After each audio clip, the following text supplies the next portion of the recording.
चलिए देखिए ध्यान से, उपराष्ट्रपति के बारे में बताए थे। इनका शॉर्टकट ट्रिक क्या था भैया? क्या था? उसरा नीका चूस। ये किनका था भैया? उपराष्ट्रपति साहब का था। उपराष्ट्रपति के बारे में कल पढ़ा दिए थे ना आप लोग को, बहुत हद तक पढ़ाए थे। उसरा नीका चीज। आर्टिकल कितने से शुरू होते हैं ये? आर्टिकल शुरू होते हैं ये 63 से।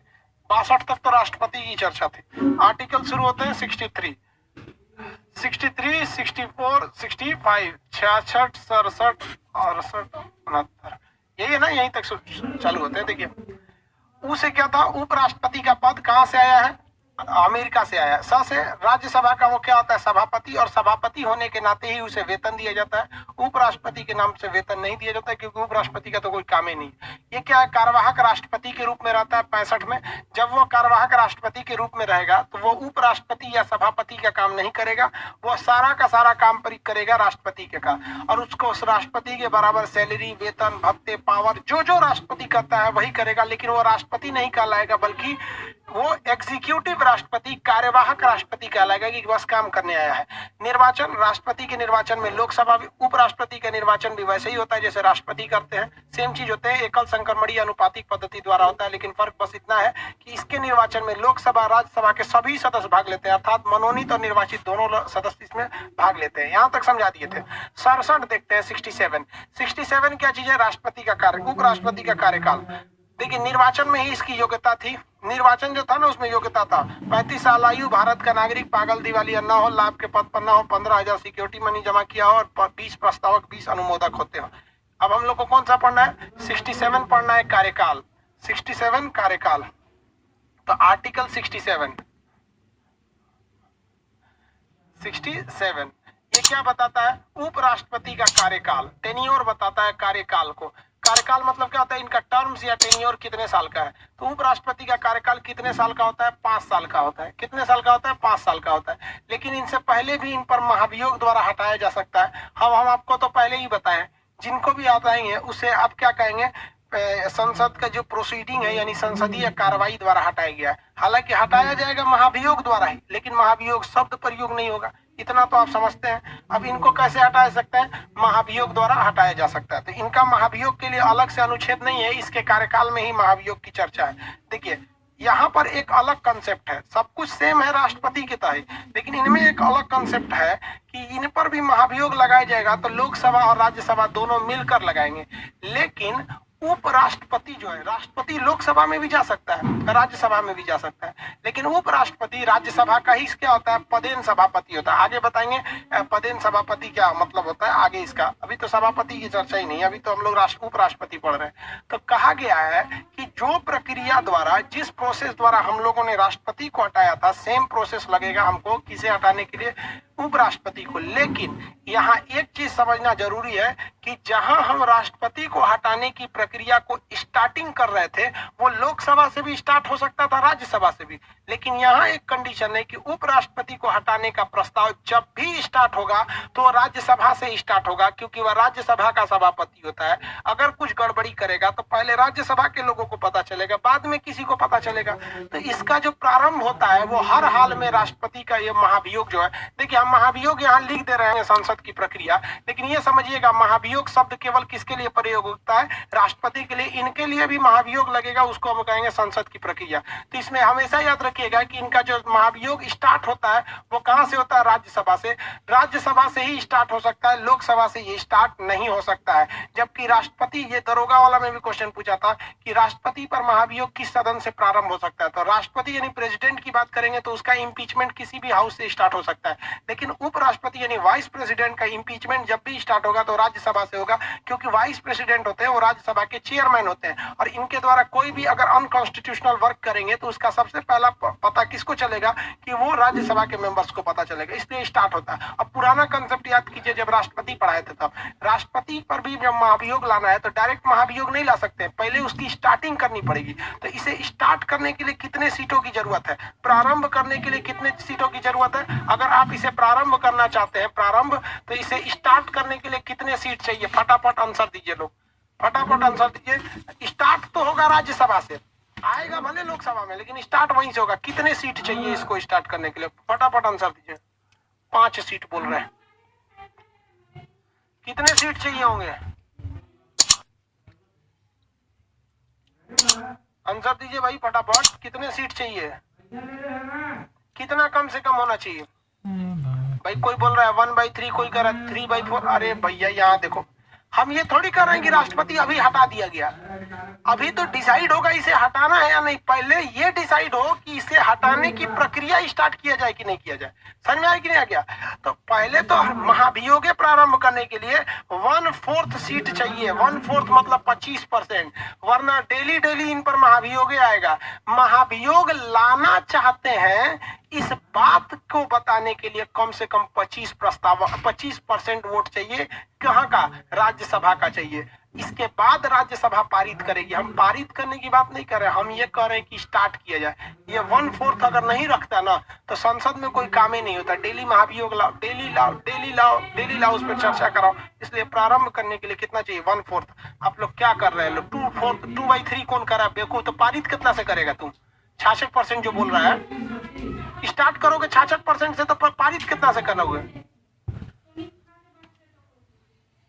25%। सही, 1/4 या 25%।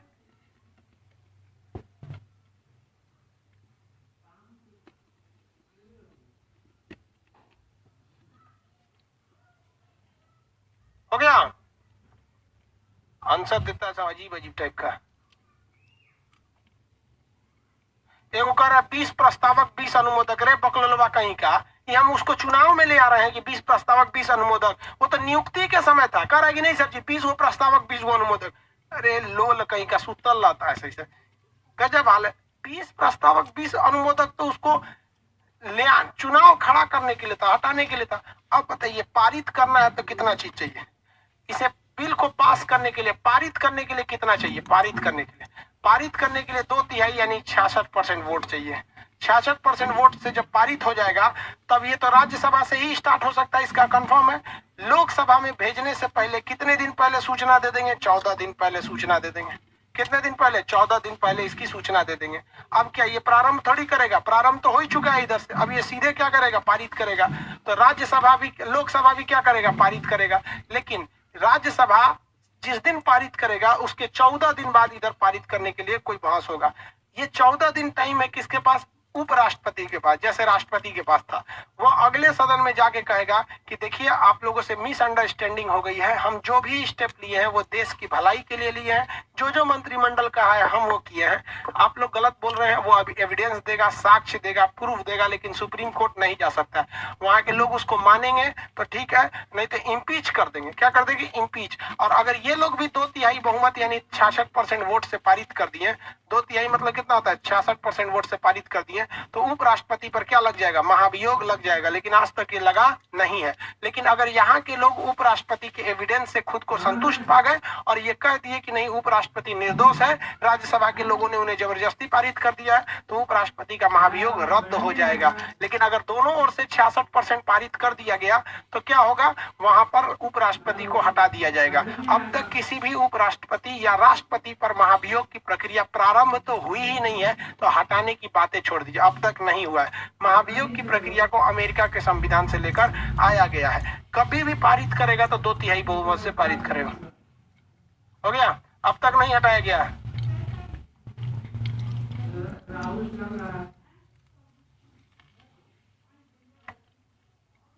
आगे देखते हैं। लो बाबू कह रहे हैं कि सर कॉन्स्टिट्यूशन में 1/4 लिखा रहता है, 25% नहीं लिखा रहता। सही बात है, लेकिन बात समझिए कि जब किसी को कहिएगा 1/4 चाहिए तो उसकी दिमागी काम नहीं करते कितना मांग रहा है। लेकिन सीधे कहिएगा 25% तो वो समझ जाएगा हाँ कितना मांग रहा है। जैसे यहाँ हम कह देंगे 2/3 पारित होना चाहिए, अब 2/3 उसको दिमागी काम नहीं करेगा 2/3 मतलब क्या होता है। लेकिन जैसे कह देंगे 66% तो समझ जाएगा यहाँ पे होगा। अब तक किसी उपराष्ट्रपति या राष्ट्रपति को हटाया नहीं गया है। राष्ट्रपति बाबू कह रहे हैं कि सर कॉन्स्टिट्यूशन में 1/4 लिखा रहता है, 25% नहीं लिखा रहता। सही बात है, लेकिन बात समझिए कि जब किसी को कहिएगा 1/4 चाहिए तो उसके दिमागी काम नहीं करता कितना मांग रहा है, लेकिन सीधे कहिएगा 25% तो वो समझ जाएगा हाँ कितना मांग रहा है।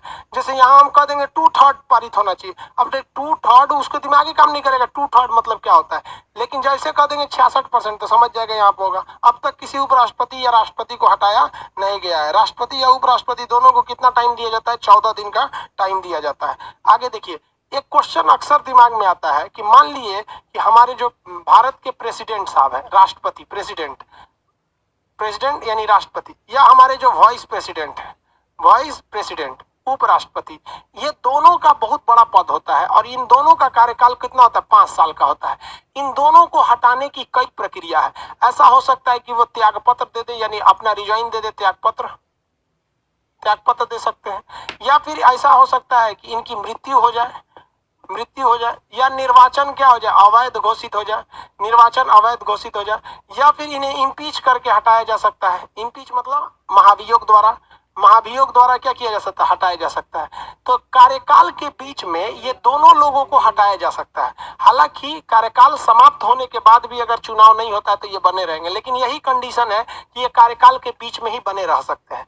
अब एक मन में सवाल आता है कि राष्ट्रपति या उपराष्ट्रपति, हम दोनों के बारे में बोल रहे हैं, हम किसी एक के बारे में नहीं बोल रहे हैं, दोनों के बारे में कह रहे हैं कि मान लीजिए किसी राष्ट्रपति या उपराष्ट्रपति का चुनाव 2020 में हुआ। आप बताइए ये जेन्युइन ये बंदा कहाँ तक जाना चाहिए? 2025 तक, मतलब 5 साल पूरा करने के लिए। लेकिन ऐसा भी हो सकता है कि इसके बीच में ही कहीं मृत्यु हो जाए। मान लिया कि इसकी मृत्यु हो गई 2023 में, सपोज कीजिए कि राष्ट्रपति की मृत्यु हो गई 2023 में। इस कंडीशन से सोचिएगा, 2020 में चुना गया, जाना चाहिए 2025 तक, 2023 में ही मर गया या फिर इस्तीफा दे दिया या महाभियोग लगा या कुछ भी हो गया, तो जो अगला राष्ट्रपति बनेगा या उपराष्ट्रपति बनेगा वो ये 2 साल पूरा करने के लिए बनेगा कि ये पूरा का पूरा 5 साल के लिए बनेगा?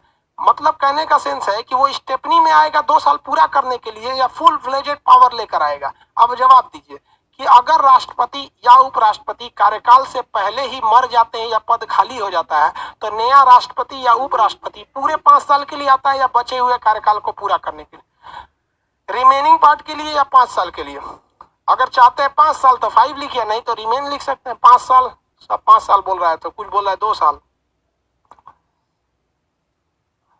राजू कुमार जी 5 साल के लिए, ज्यादातर लोगों ने कहा 5 साल, कुछ लोग कहेंगे रिमेनिंग पार्ट के लिए। देखिए आंसर तो हम बताएंगे ही, मेन कॉन्सेप्ट भी समझिए। 90% लोगों का क्या कहना है कि सर पूरे 5 साल के लिए आएगा, लेकिन कुछ लोगों का कहना है रिमेनिंग पार्ट के लिए आएगा।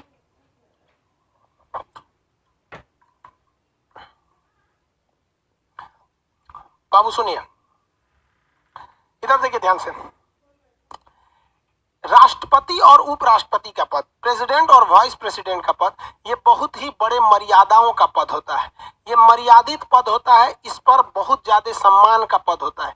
इसलिए कहा गया है कि राष्ट्रपति और उपराष्ट्रपति किसी का जूठा खाना खाने के लिए नहीं बैठा है, किसी के जूठन चाटने के लिए नहीं बैठा है। ये देश के 2 सबसे बड़े पद है। इसलिए जब भी नया राष्ट्रपति या उपराष्ट्रपति आएगा तो वो किसी भी बचे हुए कार्यकाल को पूरा करने का मतलब वो दूसरे का जूठा खा रहा है, वो अपना ओरिजिनल लेके आएगा, पूरा 5 साल लेके आएगा। समझ आ गया कि नहीं आ गया? तो राष्ट्रपति और उपराष्ट्रपति चूंकि बहुत बड़े पद हैं, ये देश के सम्मान की बात है, इसलिए आप उन्हें जूठा खाना नहीं देंगे। जूठा खाना का मतलब समझते हैं, बचा हुआ कार्यकाल नहीं दे सकते। लेकिन बाकी कोई भी आता है तो बचे हुए कार्यकाल के लिए, मान लीजिए सपोज कीजिए कि मोदी जी हैं, इनका कार्यकाल मान लीजिए अभी तो ठीक ठाक चल रहा है, अब मान लीजिए समय के बीच में देहांत हो जाता है इनका, तो अभी तो इनको पूरा जाना था कितना, 2024 तक। सपोज कीजिए कि अभी 2019 में चुनाव हुआ था, 20-21 मान के चलिए, ऐसा नहीं है कि हमारे कहने या न कहने से कोई मरता या जीता है, समझाने के लिए बोल रहे हैं। तो अगर मान लीजिए उनका देहांत हो जाता है तो बनारस से एक आदमी और चुनाव लड़ेगा और वो 2024 यानी मोदी जी का जो बचा हुआ कार्यकाल था वही करेगा। देखिए प्रधानमंत्री बड़ा पद नहीं होता है, क्योंकि प्रधानमंत्री का तो चुनाव नहीं होता है, चुनाव तो लोकसभा का होता है। नरेंद्र मोदी प्रधानमंत्री क्यों है? क्योंकि वो बनारस के सांसद है, अगर सांसद नहीं रहेंगे तो प्रधानमंत्री नहीं हो पाएंगे। तो राष्ट्रपति और उपराष्ट्रपति को छोड़कर बाकी जितने चुनाव होते हैं वो बचे हुए कार्यकाल को होता है। बचे हुए कार्यकाल को पूरा करने वाले चुनाव को कहते हैं उपचुनाव, बाई इलेक्शन। क्या कहेंगे? उपचुनाव। जैसे मान लीजिए कोई 5 साल का नेता था, 4 साल पूरा करके मर गया, तो अगला जो आएगा वो कितने साल के लिए? 1 साल के लिए। इसे क्या कहेंगे? उपचुनाव। तो राष्ट्रपति का कभी भी उपचुनाव नहीं होता है, ये पूरा का पूरा फ्लेजेड इलेक्शन होता है, कोई बाई इलेक्शन नहीं होता है। कंसेप्ट समझ गए? वो सम्मानित पद है, इसलिए नहीं उसको पूरा काम करने के लिए दिया जाएगा। आगे बढ़ते हैं, ठीक है। रिमेन पद के लिए नहीं बचेगा भैया। सुप्रीम कोर्ट का जज का इलेक्शन होता है क्या कि वो कब तक रहेगा?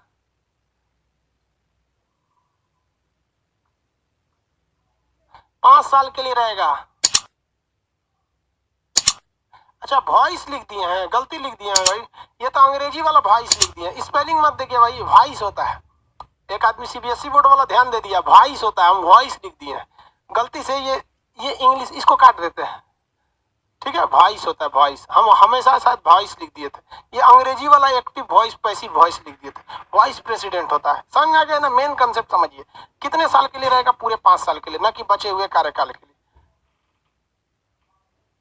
पीएम बनने के लिए क्या योग्यता है? अभी आगे पढ़िएगा ना, 75 में पीएम क्या है,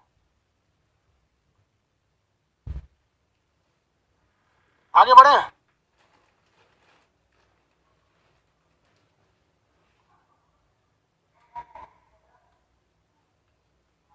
आगे देखते हैं ना कार्यकाल में। यहां देखिए, अब एक चीज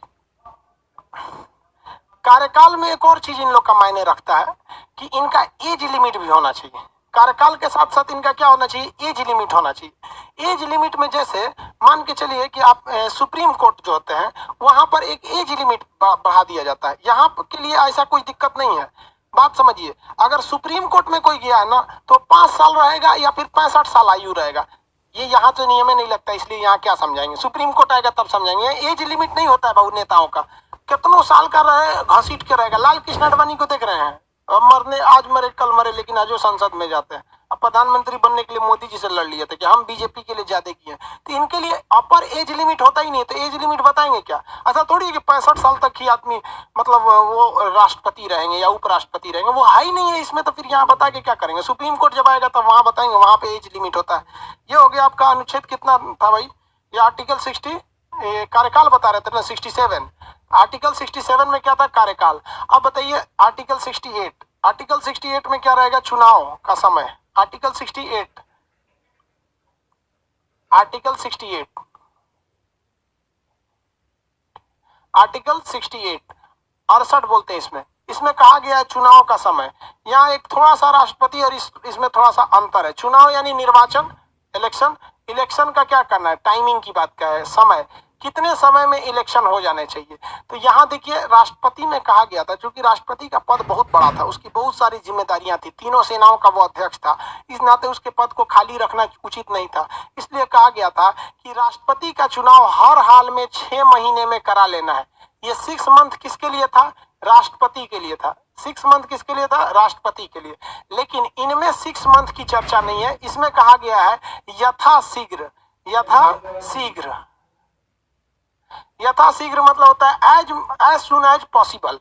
एज सुन एज पॉसिबल, जितना जल्दी से जल्दी हो, एज सुन एज पॉसिबल, जब तक जितना जल्दी हो, यथाशीघ्र मुमकिन हो, आप इनका चुनाव करा लीजिए। अब भैया यथाशीघ्र का मतलब 2 मिनट भी हो सकता है, 2 दिन भी हो सकता है, 5 साल हो सकता है, ये कोई फिक्स चीज थोड़ी है। तो संविधान में कहा गया है कि राष्ट्रपति का चुनाव आपको 6 महीने में करा लेना है, लेकिन उपराष्ट्रपति के चुनाव को यथाशीघ्र करा लेना है। इसके लिए 6 महीने का बाउंडेशन नहीं है। ये कई बार क्वेश्चन पूछा हुआ है, याद रखेंगे ना। अब जैसे मान लीजिए कोई आदमी को देखिएगा, कहेगा 5 मिनट में आ रहे हैं, और 5 मिनट में चलिए आता है। कई को से कहेगा 5 मिनट में आ रहे हैं, 2 मिनट में चल आता है। कई को कहेगा 5 मिनट में आ रहे हैं, 1 घंटा में आएगा।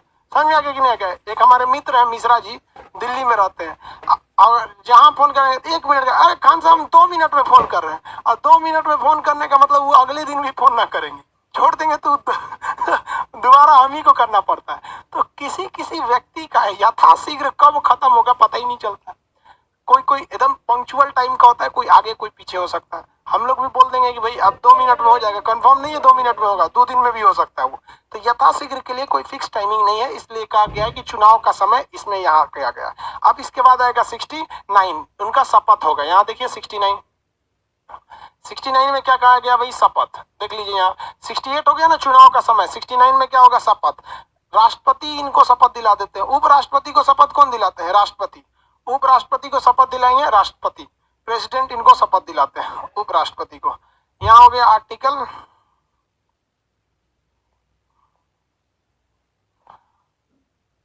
69। इसमें इनका ओथ है। ओथ मतलब क्या होता है? शपथ। ओथ मतलब शपथ।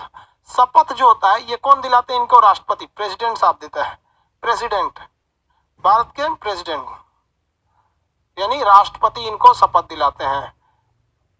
आगे बढ़े, इन्हें काम दिला देंगे, राष्ट्रपति शपथ दिला देंगे। नहीं रहेंगे तो नहीं रहेंगे अगर ये, तो ये तो खूब उपराष्ट्रपति है, फिर सुप्रीम कोर्ट के जज इनको शपथ दिला देंगे। हालांकि ऐसे इनको शपथ दिलाने का अधिकार किसको है? राष्ट्रपति साहब को है। तो इन्हें शपथ दिलाने का काम कौन करेंगे? राष्ट्रपति। राष्ट्रपति उपराष्ट्रपति का जो मेन आर्टिकल था वो खत्म हो गया। राष्ट्रपति और उपराष्ट्रपति के मेन आर्टिकल थे। उपराष्ट्रपति के बारे में एक अलग से क्वेश्चन पूछता है जो हमेशा याद रखिएगा।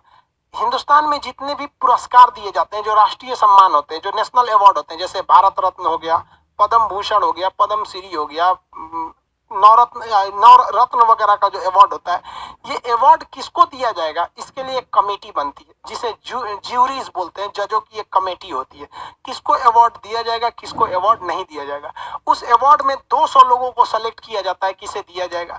उस 200 में से फिर छांट छांट के हाँ इनको दिया जाए कि इनको दिया जाए, लास्ट में बहुत कम लोगों को मिलता है। तो वो जो ज्यूरीज जो होते हैं, जो जजेज बैठते हैं, उस जजेज का जो मेन मेंबर होता है, मेन अध्यक्ष होता है, वो उपराष्ट्रपति होता है, न कि राष्ट्रपति। तो कहेगा राष्ट्रीय सम्मान को देने वाली समिति, नेशनल अवार्ड प्रोवाइड कराने वाली जो कमेटी होती है, उस कमेटी के जो चीफ होते हैं, अध्यक्ष होते हैं, वो कौन होते हैं? तो वहां राष्ट्रपति मत लगाइएगा, वहां क्या लगाएंगे?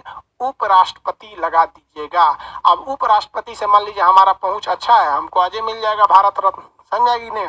पटना में देखिएगा ना, जिनका जिनका राज्यपाल से पहुंच अच्छा है वो राज्य का पूरा पुरस्कार दे देता है। एक और को मास्टर को देखिएगा ना, एक और को पुरस्कार लेके बैठल है वहां पे, समझ में नहीं आएगा। 5 को लेकर को पढ़ा रहा है, दुगुन पुरस्कार मिलल है, एक से एक वहां पुरस्कार मिल जाता है। तो देखिए पुरस्कार से भी अगर आप देखेंगे ना, तो इसको भी वहां पर गड़बड़ कर दिया गया है। अब भारत रत्न किसी को मिला है तो इसमें नो डाउट कोई दिक्कत नहीं है। रजत शर्मा का नाम सुना आप लोगों ने? इंडिया टीवी के एक पत्रकार है रजत शर्मा। रजत शर्मा एक चलाते हैं शो आपकी अदालत। उन्हें पद्म विभूषण पुरस्कार मिला है, भारत रत्न मिला है, पद्म विभूषण मिला है। जबकि उनका जो 200 की लिस्ट में था उनमें नाम भी नहीं था। बस उनको पुरस्कार इसलिए मिला क्योंकि वो अरुण जेटली के दोस्त थे, जो पहले वित्त मंत्री थे। अरुण जेटली ने उपराष्ट्रपति से कह दिया इनको दे दीजिए, वो दे दिए यहाँ पर। तो देख रहे हैं पत्रकारिता में। और वो पत्रकार सवाल पूछते हैं लोग आपकी अदालत में बैठा के कि आपकी सरकार क्या कर रही है, आपकी सरकार कर रही है। अरे भैया आप पहले ही देखिए ना, आपका पहुंच कितना अच्छा है। खैर वो एक अच्छे पत्रकार है, उनका शो भी बहुत अच्छा लगता है, आपकी अदालत। लेकिन वहां पे भी थोड़ा थोड़ा बायसनेस दिख जाता है कि मतलब किसी से ज्यादा सवाल, किसी से कम। हालांकि बाकी पत्रकारों के हिसाब से थोड़ा सा मिला जुला में ठीक ठाक रहते हैं वहां पे। तो उनको भी पुरस्कार मिल गया। कहने का सेंस क्या है, रजत शर्मा से हमारा कोई व्यक्तिगत दुश्मनी नहीं है, लेकिन हम आपको एक एक्यूरेट एग्जाम्पल दिए ताकि आपको समझ में आ जाएगा। ये उनको पुरस्कार की ये श्रेणी हो गई। अब आगे देखिए, कुछ समझाते हैं आपको। यहां हम बना देते हैं राष्ट्रपति, राष्ट्रपति, राष्ट्रपति, और इधर लिख देते हैं हम उपराष्ट्रपति, उपराष्ट्रपति। दोनों में एक चीज याद रखिएगा, दोनों का कुछ दोनों का ट्रिक भी है। दोनों का ट्रिक क्या है? पकानी कोका दुयो पकानी कोका दुयो दशम। ये शुरू कहां से होंगे भैया? 52 से शुरू होंगे। कहां से शुरू होंगे? 52 से। और खत्म कहां होंगे? 61 पर। खत्म कहां होंगे? 61 पे। यही ना होता है, बीच वाला आप अपने से याद रखेंगे। 52 से कहां शुरू होंगे? 61 पर खत्म हो जाए। अब अगर इनका देखिएगा, हमारे प्रेसिडेंट वाइस प्रेसिडेंट साहब का, तो इनका है उसरा नीका चूस, उसरा नीका चूस। ठीक है, ये कहां से शुरू होते हैं? 63 से। कहां से शुरू होंगे? 63 से। 63 से शुरू होते हैं और कहां तक जाते हैं भैया? 63 से शुरू होकर 69 तक जाएंगे। अभी ने बताया भैया 69, इसके ऊपर तो था ये। देखिए 69 में इनका शपथ था। तो ये कहां तक जाएंगे? 69 तक जाएंगे। ये जाएंगे 69 तक, ये 69। ठीक है, दोनों में एक चीज याद रखिएगा, इनमें भी एक एक्स्ट्रा अनुच्छेद याद रखिएगा लास्ट के बाद। इनमें एक लास्ट के बाद एक्स्ट्रा याद रखिएगा, और इनमें भी लास्ट के बाद एक एक्स्ट्रा याद रखिएगा। 61 के बाद आता है 62, इनमें उसरानी का देखिए पकानी को का दुए दोसन 61 तक खत्म हो जाता है। इसके बाद एक आता है 62, इसमें याद रखिएगा, इसमें कहा गया है राष्ट्रपति के पद का रिक्त होना। कैसे कैसे राष्ट्रपति का पद रिक्त होता है, 5 टाइप की विधियां थी, बता दिए थे। नहीं भी है तो आप लिख लीजिएगा, कार्यकाल समाप्त हो गया हो, उसके बाद त्यागपत्र हो गया हो, मृत्यु हो गई हो, महाभियोग लग गया हो, निर्वाचन अवैध हो गया हो, तो यहाँ पद का रिक्त होना है। और इसमें है 69 के बाद 70, इसमें क्या है 70, इसमें कहा गया है कि ऐसी कोई इमरजेंसी आ जाए, कोई ऐसी आपात स्थिति आ जाए जिसकी चर्चा इस संविधान में है ही नहीं है, जिसकी चर्चा इस संविधान में नहीं है, और उस वजह से राष्ट्रपति का पद खाली हो जाए। देखिए यहाँ क्या बोला है 16, देखिए एक एक्स्ट्रा है ना, राष्ट्रपति का ट्रिक जहां खत्म हुआ उससे एक एक्स्ट्रा, यानी 61 के बाद 62। इसमें कहा गया राष्ट्रपति का पद कैसे कैसे खाली होता है, तो इसमें 5 विधियां हैं। कितनी विधियां हैं? 5 विधियां हैं। कब कैसे कैसे राष्ट्रपति का पद क्या होता है, रिक्त होता है। समझ में आया कि नहीं? टोटल विधियां कितनी है? 5 विधि। और जैसे जैसे राष्ट्रपति का पद खाली होगा इन 5 विधियों से, तो उसके जगह पे कौन आएंगे? उपराष्ट्रपति। लेकिन यहाँ कहा गया है जैसे उपराष्ट्रपति का पोस्ट खत्म हुआ है 70 में कहा गया है कि ऐसी कोई अन्य इमरजेंसी, कोई ऐसी आपातकालीन या ऐसी इमरजेंसी आ जाए जिसकी चर्चा आपके संविधान में नहीं है, यानी 62 में नहीं है, और उस कारण भी राष्ट्रपति का पद अगर खाली हो जाता है तो वहां पर भी आप किसे बैठाएंगे? वाइस प्रेसिडेंट को ही बैठाएंगे, उपराष्ट्रपति को ही बैठाएंगे। अब आप कहेंगे सर अदर कौन इमरजेंसी आ सकता है? तो हमारे संविधान में ऐसा लिखा है कि राष्ट्रपति कहीं किडनैप हो गए तब, भाई ऐसा पॉसिबल ही नहीं है, लेकिन हो भी सकते हैं। मान लीजिए पाकिस्तान के दौरा पे गए, पाकिस्तान यह करेगी ना देबो तो ये रहो यहाँ पर, राष्ट्रपति किडनैप हो गए, तो यहाँ तो 5 ही को भी दिए, इसमें किडनैप का चर्चा है नहीं है, किडनैप का चर्चा नहीं है, तो उसमें भी पद जब खाली होगा तो कौन बैठेंगे? राष्ट्रपति। यानी संविधान में कहीं भी जानबूझकर लूप होल नहीं छोड़ा गया कि कल को कोई केस कर दे। क्योंकि मान लीजिए अगर राष्ट्रपति, सपोज कीजिए राष्ट्रपति गए ससुराल घूमने गए, हमारे राष्ट्रपति ससुराल में गए और उधर साली सबके साथ प्लान बना के कहीं पिकनिक पे निकल गए सिंगापुर, ले अब पते नहीं है किसी को कि कहाँ गए, वो तो अपने साली के लेके भागल है, अब पता नहीं चलेगा। तो राष्ट्रपति कहीं भाग गया, अब यहाँ चर्चा नहीं है कि राष्ट्रपति को लड़की के साथ भाग गया तो उसके जगह पे कौन आएगा। यहाँ तो बस 5 गो चर्चा है। कार्यकाल खत्म हो गया, चुनाव नहीं हुआ तो उन्हीं को बैठा दो, मर गए तो उनको लाइए, त्यागपत्र दीजिए तो उनको लाइए, अवैध घोषित हो गया तब लाइए, या महाभियोग लगा तब उनको लाइए, तब ये ना आ सकते हैं। कौन लड़की से भाग गया, पद खाली हो गया तो थोड़े आएंगे।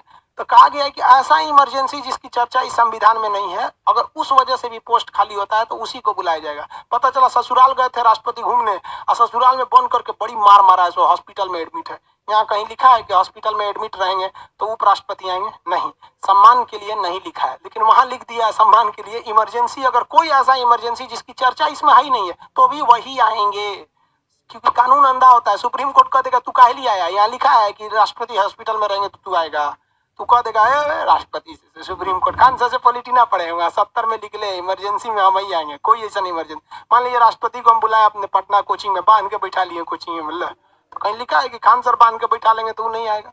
तो दोनों में एक एक्स्ट्रा चीज है, और दोनों चीजें राष्ट्रपति के पद भरने के लिए। यहाँ जैसे राष्ट्रपति खत्म होगा 61 पे, 62 में क्या है, राष्ट्रपति का पद कैसे कैसे खाली होगा।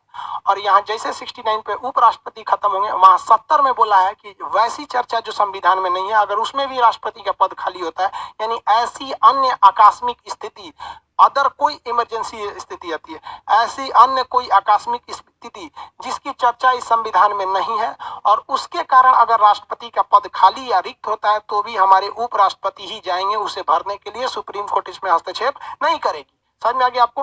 राष्ट्रपति और उपराष्ट्रपति के बारे में किसी को कोई दिक्कत नहीं है। आगे बढ़ जाते हैं। साली का क्या नाम था? अरे बकललवा कहीं का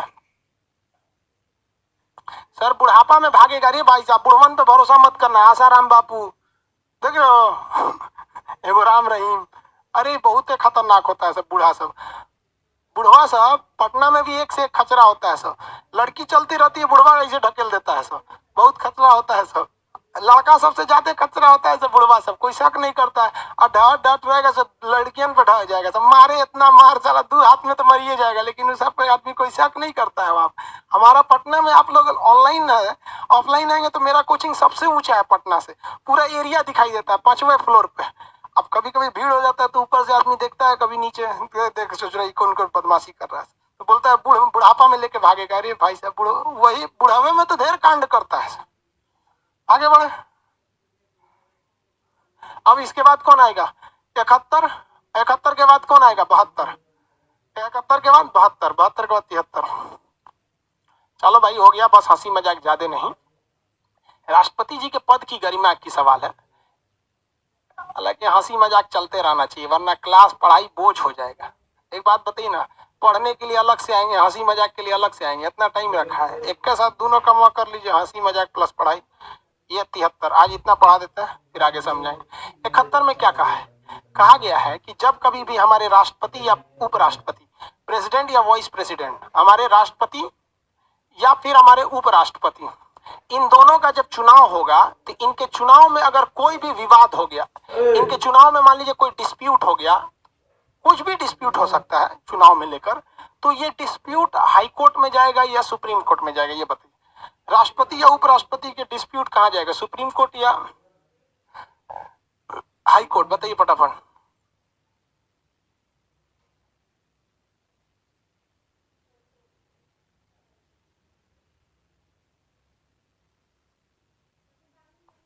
कहाँ जाएगा? Supreme court. SC, very good. कहाँ जाएगा? सुप्रीम कोर्ट में। लेकिन सुप्रीम कोर्ट तो अलग ही नियम लगा के रख ले। सुप्रीम कोर्ट कहता है कि आप डायरेक्ट हमारे पास आइएगा नहीं।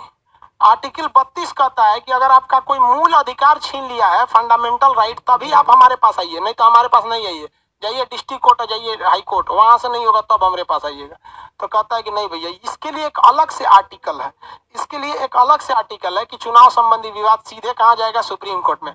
हाई कोर्ट और डिस्ट्रिक्ट कोर्ट को पावर ही नहीं दिया गया है। तो आर्टिकल 71 कहता है कि हमारे संविधान के हिसाब से राष्ट्रपति या उपराष्ट्रपति के चुनाव में अगर कोई भी डिस्प्यूट होता है, चाहे वो डिस्प्यूट बड़ा हो या छोटा हो, तो वो डिस्ट्रिक्ट कोर्ट और हाई कोर्ट में जा ही नहीं सकता है। ये डायरेक्ट ज्यूरिसडिक्शन, डायरेक्ट अधिकार सुप्रीम कोर्ट का है। इसमें किसमें चर्चा है? ये 71 में। 72 पढ़ा दिए हैं। राष्ट्रपति की पार्डन यानी क्षमादान शक्ति। 5 तरह का क्या होता है? क्षमादान होता है। 5 टाइप का क्षमादान शक्तियां पढ़ा दी है कि नहीं? अगर किसी को कहेगा, मान लीजिए क्षमा कर दिया, मतलब 100% पूरी तरह से माफ कर दिया। लघुकरण कर देता है, किसी भी चीज का लघुकरण, तो उसकी कैटेगरी को घटा देता है, मतलब कठोर को साधारण कर देता है। कहेगा प्रविलंब, अगर परिहार कर देगा तो केवल क्या करेगा? समय घटाएगा, लेकिन फांसी पे नहीं लगता है। विराम लगाएगा तो स्वास्थ्य खराब होने की वजह से। प्रविलंबन कर देगा तो फांसी की सजा पर। 5 पढ़ा दिए हैं। तो क्षमादान शक्ति किसमें है? 72 में। क्षमादान शक्तियां 72 में। क्षमादान शक्तियां किसमें है? 72 में। 73 में कहा गया है कि राष्ट्रपति साहब के पास बहुत सारे क्या होंगे? पावर दिए जाएंगे। 73 में राष्ट्रपति को कार्यपालिका शक्तियां दी गई। 72 वाला समझ में आ गया कि नहीं आ गया? 72 में क्या है? राष्ट्रपति की क्षमादान शक्तियां हैं। 72 में राष्ट्रपति के पास कैसी शक्तियां हैं? क्षमादान शक्ति। कितने प्रकार की क्षमादान शक्तियां होती है? समझ में आ गया कि नहीं आ गया? सब बता दिए थे क्षमादान शक्तियां। फांसी वगैरह सब चीजों पर इसका प्रयोग किया जा सकता है। अलग अलग टाइप की क्षमादान शक्तियां होती हैं राष्ट्रपति के पास में। अब इसके बाद कौन सा बच गया? 73 बच गया। संघ की कार्यपालिका शक्ति का विस्तार है इसमें। 73 में संघ की कार्यपालिका शक्ति, कार्यपालिका का विस्तार। ये यूपीएससी का क्वेश्चन है। कौन करेंगे? राष्ट्रपति। प्रेसिडेंट करते हैं, राष्ट्रपति। संघ की कार्यपालिका का विस्तार। संघ की कार्यपालिका का विस्तार कौन करते हैं? राष्ट्रपति। अब ये समझ में नहीं है कभी, यह कार्यपालिका विस्तार। कार्यपालिका का मतलब होता है काम करने वाले लोग, एग्जीक्यूटिव लोग। कौन? एग्जीक्यूटिव लोग। अगर कोई काम नहीं हो पा रहा है अच्छा से, एग्जीक्यूट नहीं हो पा रहा है अच्छा से, तो राष्ट्रपति साहब के पास एक पावर है कि इस एग्जीक्यूटिव को वो और विस्तार कर सकते हैं। अभी आपके बाउंस चला जाएगा ऊपर में, समझिए कैसे। हमारे रेलवे एक डिपार्टमेंट है, रेलवे एक डिपार्टमेंट है। रेलवे डिपार्टमेंट में एक सबसे बड़ी समस्या क्या होती है? ट्रेनें लेट हो जाती हैं। लेकिन हमारे देश की एक समस्या क्या है कि जिनका यह काम है ट्रेन चलाओ, उसी का यह काम है कि ट्रेन को लेट ना होने दो। तो एक काम करते हैं, 2 अलग अलग डिपार्टमेंट दे देते हैं, 2 स्टेशन मास्टर बैठा देते हैं। एक का काम रहेगा ट्रेन को लगाना, प्लेटफॉर्म नंबर 1, 2, 3, 4 यहाँ पर। दूसरे का काम रहेगा जल्दी जल्दी निकालो, लेट ना हो जाए। कभी कभी स्टेशन मास्टरों को गलती से लेट होते हैं सब। हालांकि लेट स्टेशन मास्टर का तो कोई पावर ही नहीं होता, उसका केवल ये काम है कि प्लेटफॉर्म पर लोग, किस प्लेटफॉर्म पे लोग ज्यादा उधर जाके गाड़ी को लगा दो। बाकी ट्रेन को कंट्रोल करता है कंट्रोलर, वो स्टेशन पे बैठा ही नहीं रहता, वो 100-150 किलोमीटर दूर रहता है कंट्रोलर। तो राष्ट्रपति एक ऐसा कानून बना सकते हैं कि अब एक अलग स्टेशन मास्टर रहेगा जिसका नाम रहेगा स्टेशन टाइमर, कह दीजिए कि वो टाइमिंगली देखते रहेगी ट्रेन को ज्यादा देर तक तो नहीं रोका, या फिर किस ट्रेन को पहले छोड़ा जाए। कभी कभी देखते हैं किसी ट्रेन पर कोई ट्रेन आधा आधा घंटा खड़ी रहती है, बाद में पता चला छोड़ दिया इसको, होता है कि नहीं होता। अब जैसे मान लीजिए कोई पैसेंजर ट्रेन जा रही है, कोनो पीछे से सुपर फास्ट है, तो एकरा रोक के रख ले, आधा घंटा से रोक के रख ले। अरे भैया आधा घंटा इसको चला दो, एक मशीन लगाओ जिससे ये पता चल सके कि ये जब तक इसके पास पहुंचेगी तब तक ये कितने किलोमीटर तक निकल चुका रहेगा। मान लीजिए 10 किलोमीटर ये निकल सकता है, तो आगे 10 किलोमीटर पर कोई स्टेशन है उसको लगा दो ना वहां पे, तो रिस्क ही नहीं लेता है सब। सचुरा सीधे राजधानी आ रही है, खड़ा करो। पैसेंजर वाले लोग तो भारत भी पाकिस्तान से ना आए हैं लोग, राजधानी में अमीर लोग बैठे हैं, उनको धड़ाधड़ निकालो। बाकी इसमें भूखे नंगे गरीब लोग को तो कोई वैल्यू नहीं ना, पैसेंजर वालों को, छोटी मोटी ट्रेनों को। तो राष्ट्रपति ऐसा कर सकते हैं कि एक मशीनों का नया नया टेक्नोलॉजी आ गया जो बता सके कि राजधानी की स्पीड इतनी है, ये 10 मिनट में स्टेशन को क्रॉस करेगी, तो यहाँ कोई ट्रेन है, अगर देखिए आगे 5 किलोमीटर पर कोई स्टेशन है तो निकाल दीजिए भैया, तुम वहां जाओ, चल जाओ, कम से कम फांसी तो नहीं रहेगी। तो वह कोई भी अगर काम करने में समस्या आ रही है, काम करने में समस्या आ रही है, तो उसके लिए वो एक अलग डिपार्टमेंट रख सकते हैं।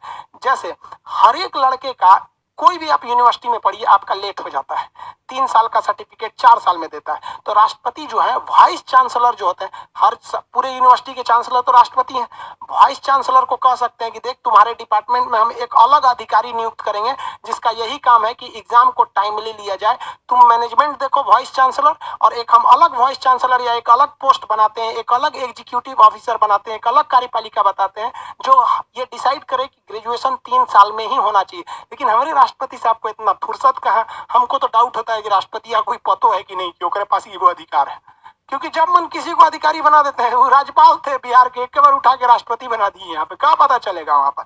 हालांकि वो पढ़े लिखे व्यक्ति हैं, लेकिन इतने भी पढ़े लिखे नहीं है कि नहीं। आप अब राजेंद्र प्रसाद और एपीजे अब्दुल कलाम से नहीं ना बराबरी कर सकते हैं। राजेंद्र प्रसाद एक बार ना अमेरिका गए थे, तो अमेरिका का राष्ट्रपति ना उसको खूब शौक से अपना संविधान दिखा रहा था, देखिए हमारे देश का संविधान है यहाँ पे, तो उसके संविधान के प्रस्तावना में लिख दिया था, we the people of America, we the people of America, America मतलब USA, America, make it more perfect, अपने संविधान को आप परफेक्ट बनाएंगे। राजेंद्र प्रसाद बिहारी थे, लोग कहते हैं बिहारियों का इंग्लिश कमजोर होता है, राजेंद्र प्रसाद ने क्या कहा था कि देख भैया परफेक्ट जो है ना वो सुपरलेटिव डिग्री है। कैसी डिग्री है? Superlative degree. और सुपरलेटिव डिग्री के पहले आप केवल द लगा सकते हैं, द परफेक्ट, या आप कोई कंपैरेटिव डिग्री नहीं लगा सकते, कोई कंपैरेटिव डिग्री नहीं लगा सकते। मोर क्या है? कंपैरेटिव डिग्री है, कंपैरेटिव डिग्री है कि नहीं है, और ये सुपरलेटिव डिग्री है। तो उन्होंने कहा राजेंद्र प्रसाद कौन सी संविधान दे रहे हैं, गलत लिखल है, अंग्रेज होके आप लोग अंग्रेजी में गलत करते हैं। तो वो लोगों के अंदर एक बहुत बड़ा इंसानियत होता है, उन्होंने अपना कलम दिया और कहा कि आप इसको घेर दीजिए और यहाँ साइन कर दीजिए। और आज भी उसके म्यूजियम में रखा हुआ है कि एक हिंदुस्तानी आके हम अंग्रेजों को अंग्रेजी सिखा के चला गया, और हम हिंदुस्तानी रहते तो बतिया छुपा देते, हम अपनी कमियों को छुपाते हैं, ये हमारी सबसे बड़ी कमी है।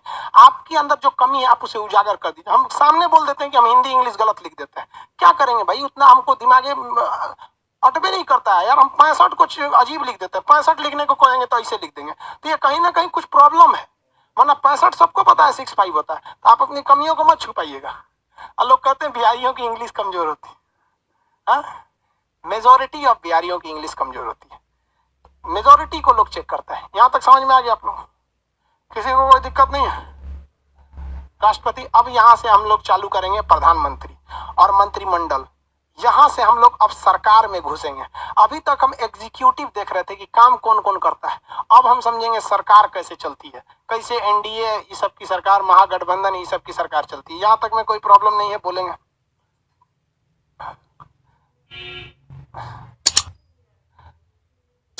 सर किस दिन यूपीएससी वाला क्वेश्चन डिस्कस कराएंगे? अभी आप पूरा पॉलिटी पढ़वे नहीं है क्या, डिस्कशन करा के क्या करेंगे हम? सर फाउंडेशन बैच कब से स्टार्ट हो रहा है? फाउंडेशन बैच हर एक सब्जेक्ट का स्टार्ट होते रहेगा, जैसे पॉलिटी स्टार्ट हुआ है ना, वैसे ही अलग अलग सब्जेक्ट होगा, पूरा फाउंडेशन एक बार में नहीं होगा, अलग अलग सब्जेक्ट में एडमिशन लेते रहिएगा, पढ़ते रहिएगा।